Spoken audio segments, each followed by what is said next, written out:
Social class is shaped by an individual or group's education, occupational status, and income. Class is divided into lower, middle, and upper class distinctions, creating inequalities which form the notions of us and them. Weber claims that boundaries of social class determine the degree of social mobility, which is the ability for individuals to move between classes.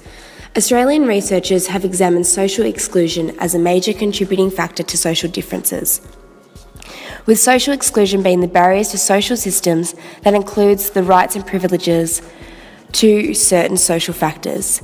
Exclusion can either be warranted or unwarranted, which leads to conditions of poverty and the expansion of minority social groups.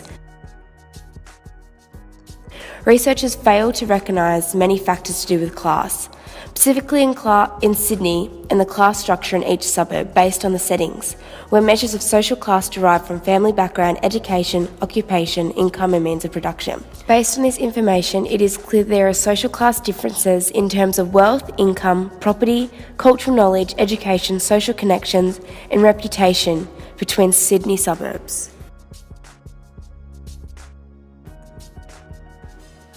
DESIE specifically should be interested in our research objective, as with social class issues directly resulting in suburbial exclusion, this fits into their focus on the establishment of a feeling of belonging in the wider Australian community.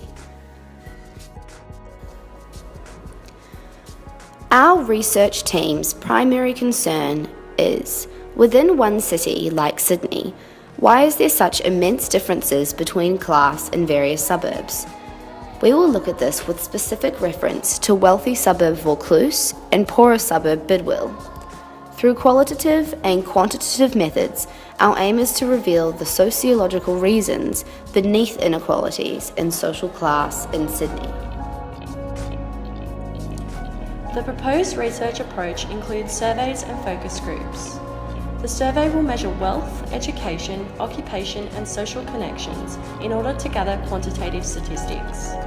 Participants will be asked to comment further on these with their opinions and feelings for more qualitative rich information. Focus groups will be formed and held in local community centres to discuss class and its impact on communities, providing equal opportunity to all members of society.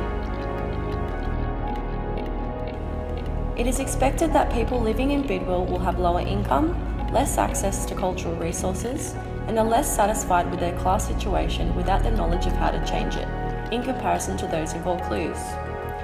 This is due to existing poverty and lack of available schooling in Bidwell.